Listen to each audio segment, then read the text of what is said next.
आवर्तकाल t बराबर आ जाएगा एक चक्कर के दौरान तय की गई दूरी 2πr और चाल कितनी थी v। अगर ये t की वैल्यू हम यहाँ पर सब्स्टिट्यूट कर दें तो i का एक और फॉर्मूला बना सकते हैं, i बराबर q डिवाइडेड बाई यहाँ क्या आ जाएगा 2πr अपॉन v। ये v कहाँ चला जाएगा ऊपर, तो i बराबर क्या आ जाएगा बेटा qv upon 2πr।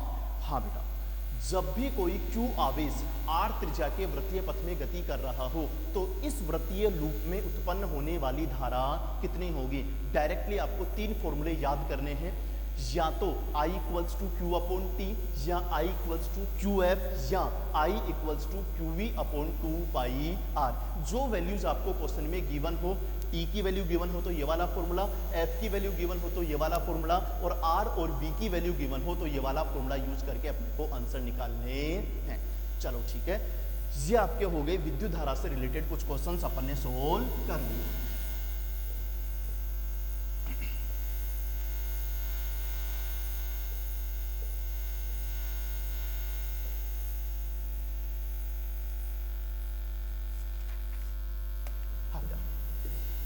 Next topic है आपका धारा घनत्व, यानी कि करंट डेंसिटी। हाँ जी बेटा, धारा घनत्व यानी कि करंट डेंसिटी क्या चीज होती है। सपोज दैट ये हमारे पास में एक चालक है, इस चालक के अंदर आगे की तरफ I धारा प्रवाहित हो रही है। हमने इस धारा के लंबवत एक अनुप्रस्थ काट चुना है और माना कि धारा के लंबवत चुने गए इस अनुप्रस्थ काट का जो क्षेत्रफल है वो है हमारे पास में कितना a। तो वास्तव में जो क्षेत्रफल है वो आपकी सदिश राशि होती है और क्षेत्रफल की दिशा होती है चुने गए पृष्ठ के लंबवत बाहर की ओर। तो अगर अपन ने ये वाला पृष्ठ चुना है तो इसकी दिशा कहाँ होगी, पृष्ठ के लंबवत बाहर की ओर, यानी कि आगे की ओर होगी। तो माना कि इसका क्षेत्रफल जो है वो आगे की ओर कितना है, a है। चलो ठीक है, अभी इस डायग्राम के अंदर I और A के मध्य का कोण आपको कितना दिख रहा है, 0 डिग्री। तो यदि I और A सदिश क्षेत्रफल एक ही दिशा में हो या अनुप्रस्थ काट का क्षेत्रफल धारा के क्या हो, लंबवत हो, तो उस स्थिति में किसी चालक के एकांक अनुप्रस्थ काट से, चाहो तो आप परिभाषा लिख सकते हो, किसी चालक में प्रवाहित धारा इसके अनुप्रस्थ काट के लंबवत हो तो इसके एकांक अनुप्रस्थ काट के क्षेत्रफल से प्रवाहित होने वाली धारा क्या होती है, धारा घनत्व होती है। अब धारा घनत्व भी हम दो चीजों की बात करेंगे, एक आपका होता है क्या बेटा, औसत धारा घनत्व, और एक आपका होगा क्या, तात्क्षणिक धारा घनत्व। हाँ बेटा, औसत धारा घनत्व क्या होता है, धारा घनत्व को हम जैसे रिप्रेजेंट करते हैं और J बराबर आपका होता है क्या, I upon A cos theta. औसत धारा घनत्व J बराबर क्या होता है, I upon A cos theta. Normal conditions में जब आपका अनुप्रस्थ काट इस धारा के लंबवत रहता है तो I और A के मध्य का कोण कितना मिलता है, 0 डिग्री। I और A के मध्य का कोण कितना है, 0 डिग्री। तो कोस 0 डिग्री का मान कितना हो जाएगा, 1 हो जाएगा। तो नॉर्मल कंडीशन में हम लोग क्या बोल सकते हैं, J equals to I upon A, या चलो आप तो साथ में कोस थीटा भी ध्यान में रख लेना, जनरली थीटा की वैल्यू क्या होगी, 0 डिग्री। तो J बराबर I upon A cos theta.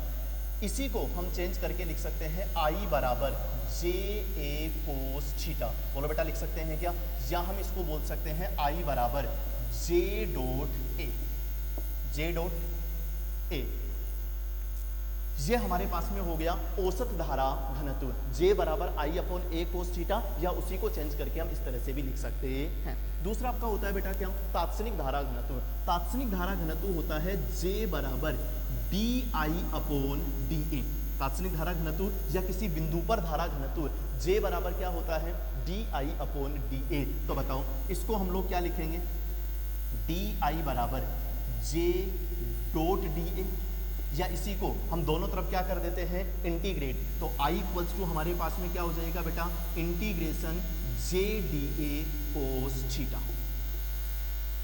ठीक है। अब तो बाकी चीजें छोड़ो, ये वाले मेन जो फॉर्मूले हैं, J बराबर आई अपॉन ए कोस थीटा और J बराबर D I upon D A, ये फॉर्मूले जनरली कम ही यूज होते हैं। जनरली अपने को J का मान दिया हुआ होता है और उस चालक से प्रवाहित होने वाली करंट या धारा I पूछता है, तो या तो हम फॉर्मूला यूज करेंगे I equals to J A cos theta या J डॉट ए, या हम यूज कर सकते हैं I equals to integration J D A cos theta.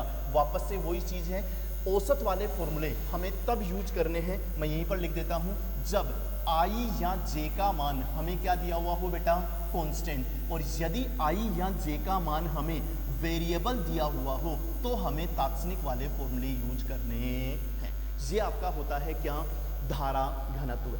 धारा घनत्व का जो SI मात्रक होगा वो हमारे पास में होगा, अपन यहीं से देख सकते हैं, ampere upon metre square, ampere upon metre square.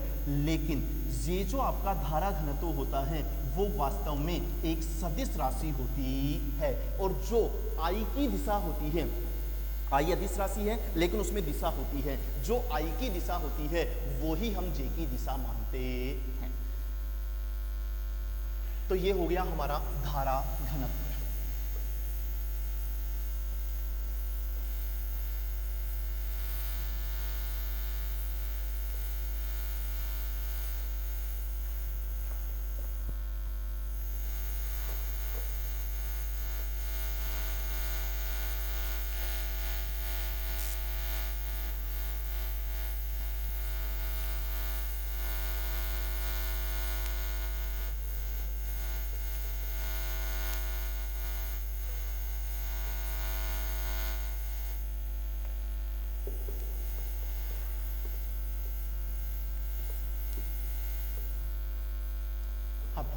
इस धारा घनत्व से रिलेटेड अपन लोग कुछ क्वेश्चन सोल्व कर लेते हैं। नेक्स्ट है क्वेश्चन नंबर 6। क्वेश्चन ये है कि हमारे पास में 3 बेलनाकार चालक है,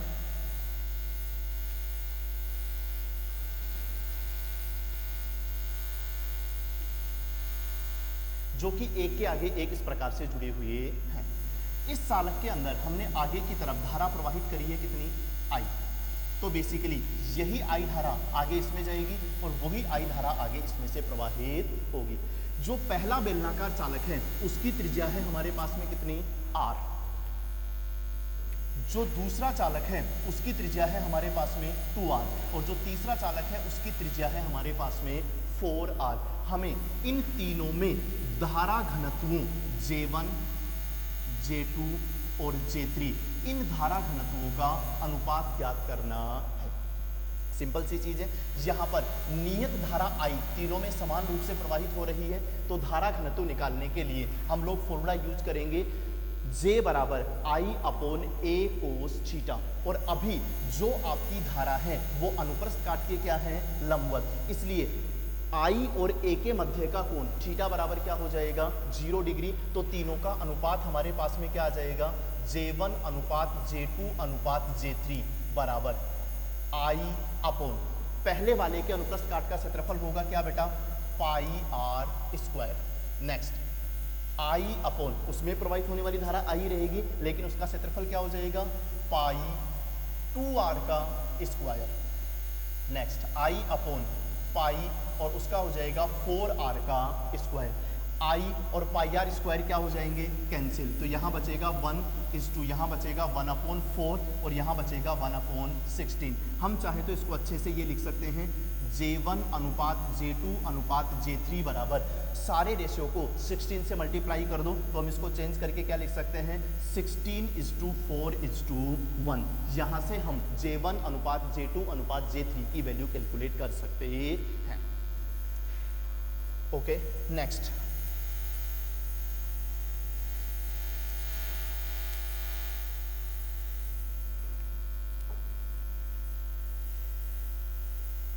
अगला क्वेश्चन है कि किसी चालक में जो धारा घनत्व J दिया हुआ है वो आपको दिया हुआ है 2 × 10⁴ ampere upon metre square J cap.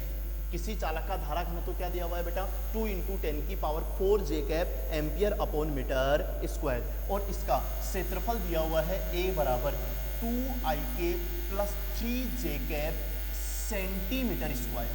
क्या दिया हुआ है? 2ik plus 3j centimetre square. पहले हम इसको एक बार चेंज कर लेते हैं, हम इसको लिख सकते हैं I बराबर 2ik plus 3j multiplied by 10 की power -4 metre square. Centimetre square को मीटर स्क्वायर में कन्वर्ट करेंगे तो 10 की पावर -4 मीटर स्क्वायर। और हमें निकालनी है इससे प्रवाहित होने वाली धारा I का मान। ओके बेटा, तो हम लोग I बराबर यहाँ पर क्या यूज कर सकते हैं, ध्यान से देखो। एक तो फॉर्मूला हम यूज कर सकते हैं I बराबर जे ए कोस थीटा या जे डॉट ए, और दूसरा हम यूज कर सकते हैं I बराबर integration J D A cos theta. अभी जो j का मान दिया हुआ है वो हमारे पास में क्या है बेटा? कांस्टेंट 2 × 10 की पावर 4j।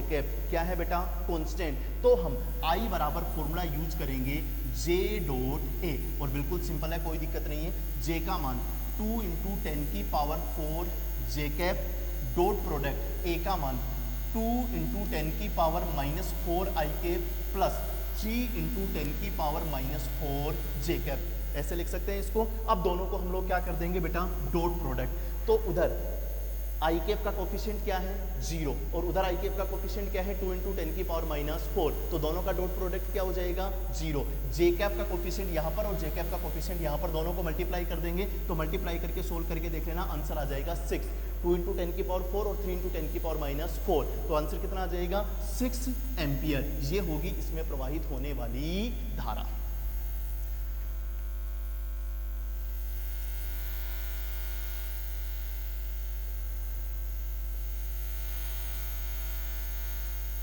नेक्स्ट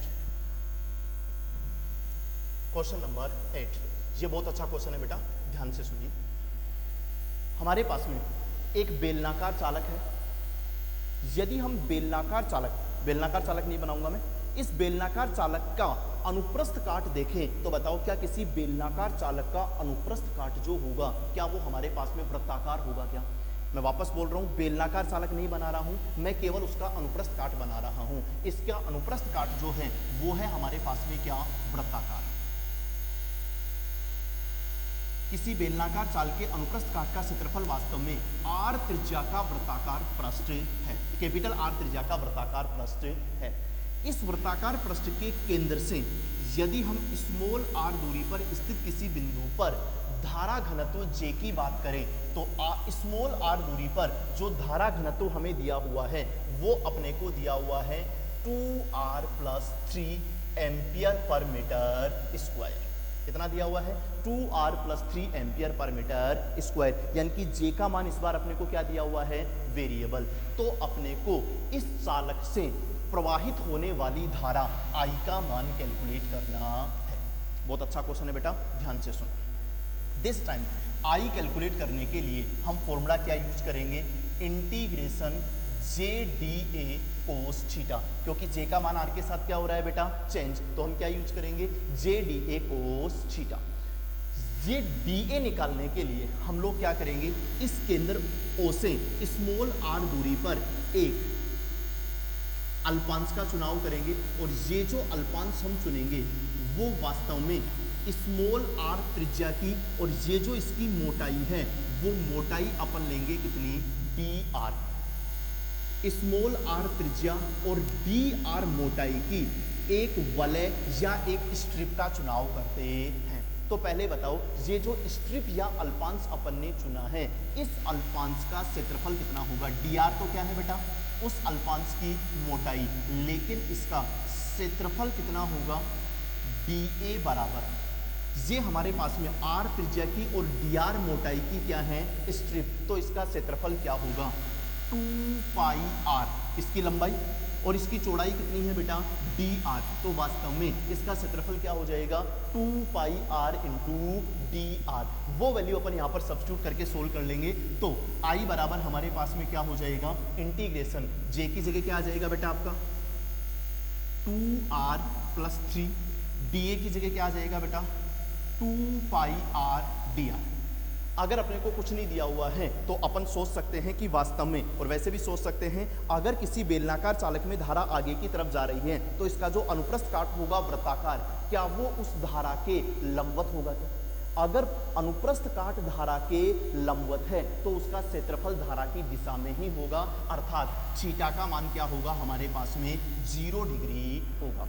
लिमिट अपन किसकी लेंगे, स्मॉल आर की, तो पूरा अनुप्रस्थ काट कवर करने के लिए स्मॉल आर की लिमिट कहां से कहां लेनी चाहिए, 0 से कैपिटल आर। पूरा अनुप्रस्थ काट कवर करने के लिए स्मॉल आर की लिमिट कहां से कहां लेनी चाहिए, 0 से कैपिटल आर तक। तो हमारे पास में आंसर क्या आ जाएगा बेटा, आई बराबर, इसको हम सोल्व कर लेते हैं, 2 पाई आ जाएगा बाहर, अंदर बचेगा, स्मॉल आर से मल्टीप्लाई कर दोगे तो 2r स्क्वायर प्लस 3r, और साथ में क्या आ जाएगा बेटा, dr, कोस 0 का मान 1, 0 से कैपिटल r। इसमें तो किसी को कोई दिक्कत नहीं होनी चाहिए। That is i equals to 2 pi, इसका इंटीग्रेशन करेंगे तो क्या आ जाएगा बेटा, 2r cube upon 3 plus 3r square upon 2, 0 से capital r। Final answer is i equals to 2 pi, upper limit लिखोगे तो क्या हो जाएगा, 2r क्यूब अपॉन 3, सही है बेटा, और plus 3r square upon 2। Upper limit रख के सोल्व करोगे तो ये आएगा माइनस, लोअर लिमिट रखोगे तो आंसर क्या आ जाएगा, 0। तो यही आपकी इस अनुप्रस्थ काट से प्रवाहित होने वाली या बेलनाकार चालक से प्रवाहित होने वाली टोटल धारा होगी। अच्छा क्वेश्चन है, ध्यान से वापस से सुनो एक बार। हमारे पास में एक बेलनाकार चालक है, उसका डायग्राम मैं क्वेश्चन में नहीं बना रहा हूं, उसमें आगे की तरफ कितनी धारा प्रवाहित हो रही है, मान लो I, जो कि हमें कैलकुलेट करनी है। लेकिन इसका जो धारा घनत्व दिया हुआ है वो J बराबर कांस्टेंट नहीं दिया हुआ है, वो दिया हुआ है 2r प्लस 3, जहां पर ये स्मॉल r क्या है, जो इसका अनुप्रस्थ काट है। अनुप्रस्थ काट कैसा होगा, सामने से देखोगे तो वृत्ताकार, वो अनुप्रस्थ काट मैंने बनाया है। इसके केंद्र से स्मॉल r दूरी पर अगर किसी बिंदु पर मैं बात करूं तो धारा घनत्व J बराबर दिया हुआ है 2r प्लस 3, यानी कि धारा घनत्व क्या दिया हुआ है, वेरिएबल दिया हुआ है, और हमें इसमें प्रवाहित होने वाली धारा I कैलकुलेट करनी है। तो आई बराबर हम क्या यूज करेंगे बेटा, integration J D A cos theta, J की जगह 2r प्लस 3। अगर किसी को समझ में नहीं आए तो डी वाली बात ध्यान से वापस समझ लो। हमने r दूरी के ऊपर जाकर के dr मोटाई की क्या चुनी है, एक अल्पांश या एक वलय चुनी है। इस अल्पांश का क्षेत्रफल हम कैसे ज्ञात करेंगे, आप एक काम करो, यहां से इस स्ट्रिप को काट करके बाहर निकाल लो और इसको काट करके बिल्कुल सीधा कर लो, तो जो ये अल्पांश बनेगा उसकी लंबाई तो कितनी आएगी बेटा, इसकी लंबाई ये कितनी आएगी, 2 पाई स्मॉल r, और उसकी चौड़ाई जो आएगी वो कितनी आएगी, dr। तो इसका क्षेत्रफल क्या हो जाएगा बेटा, 2 पाई r इंटू dr। वो वैल्यू यहाँ पर सब्स्टिट्यूट कर दो और सोल्व करके अपन लोग इसमें प्रवाहित होने वाली धारा I कैलकुलेट कर सकते हैं।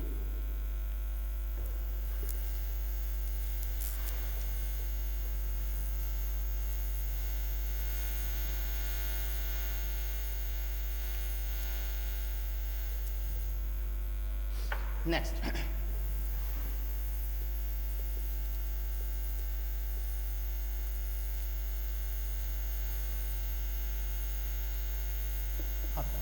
नेक्स्ट टॉपिक है आपका आवेश वाहक यानी कि चार्ज कैरियर्स। हाँ बेटा, आवेश वाहक यानी कि चार्ज कैरियर्स क्या होते हैं, सिंपल, किसी भी चालक के अंदर जिन कणों की गति के कारण धारा प्रवाहित होती है वो कण ही उसके क्या कहलाते हैं, आवेश वाहक कहलाते हैं। परिभाषा लिखने की जरूरत नहीं है, आप तो मेन चीज ये सुनो, अलग अलग चीजों के आवेश वाहक अलग अलग होते हैं। सबसे मेन चीज है बेटा, धात्विक चालकों में जो भी आपके धात्विक चालक होते हैं, इन धात्विक चालकों में आवेश वाहक यानी कि धारा प्रवाह करने वाले कण वास्तव में क्या होते हैं, मुक्त इलेक्ट्रॉन होते हैं। यहाँ ध्यान देना बेटा, सिर्फ इलेक्ट्रॉन नहीं लिखोगे, क्या लिखोगे, मुक्त इलेक्ट्रॉन, जो कि परमाणु के बाह्यतम कोषों में पाए जाते हैं और संपूर्ण चालक में गति करने के लिए स्वतंत्र होते हैं। उन मुक्त इलेक्ट्रॉनों के कारण ही धात्विक चालकों में धारा प्रवाहित होती है। तो धात्विक चालकों के आवेश वाहक क्या होते हैं बेटा, मुक्त इलेक्ट्रॉन। नेक्स्ट, अर्धचालक, जो आपके अर्धचालक होते हैं इनके आवेश वाहक क्या होते हैं बेटा, मुक्त इलेक्ट्रॉन, और साथ में होल्स जो होते हैं उनकी वजह से भी धारा प्रवाहित होती है। नेक्स्ट, विद्युत अपघट्य, जो भी आपके विद्युत अपघट्य होते हैं उनमें धारा का प्रवाह किसके कारण होता है बेटा, धनायन एवं ऋणायनों के कारण। तो विद्युत अपघट्यों के अंदर आवेश वाहक क्या होते हैं बेटा, धनायन एवं ऋणायन। नेक्स्ट, विसर्जन या निर्वात नलिका है। विसर्जन नलिकाओं के अंदर या निर्वात नलिकाओं में आवेश वाहक क्या होते हैं? आपके मुक्त इलेक्ट्रॉन एवं धनायन। नोट कर लो और ऐसे कि ऐसे याद कर लेना कि किस चीज के आवेश वाहक क्या क्या होते हैं। ये आज अपने फिजिक्स के चैप्टर करंट इलेक्ट्रिसिटी की अपनी फर्स्ट क्लास थी। इसके अंदर अपन ने विद्युत धारा, धारा घनत्व और आवेश वाहकों के बारे में पढ़ लिया है। इससे रिलेटेड आपको एक डीपीपी मिलेगी। जिसको भी डीपीपी चाहिए और ये ऑनलाइन क्लासेस ज्वाइन करनी है वो मेरे से कांटेक्ट कर सकता है इस मोबाइल नंबर पर 9887657762। जिस किसी भी स्टूडेंट को न्यूक्लियस ऑनलाइन क्लासेस में नीट 2021 के लिए कंप्लीट कोर्स ज्वाइन करना है और जो टॉपिक मैंने आपको आज पढ़ाया है उसकी डीपीपी चाहिए, वो मेरे से 9887657762 इस मोबाइल नंबर पर व्हाट्सएप के थ्रू या कॉलिंग के थ्रू कांटेक्ट कर सकता है। Thank you very much.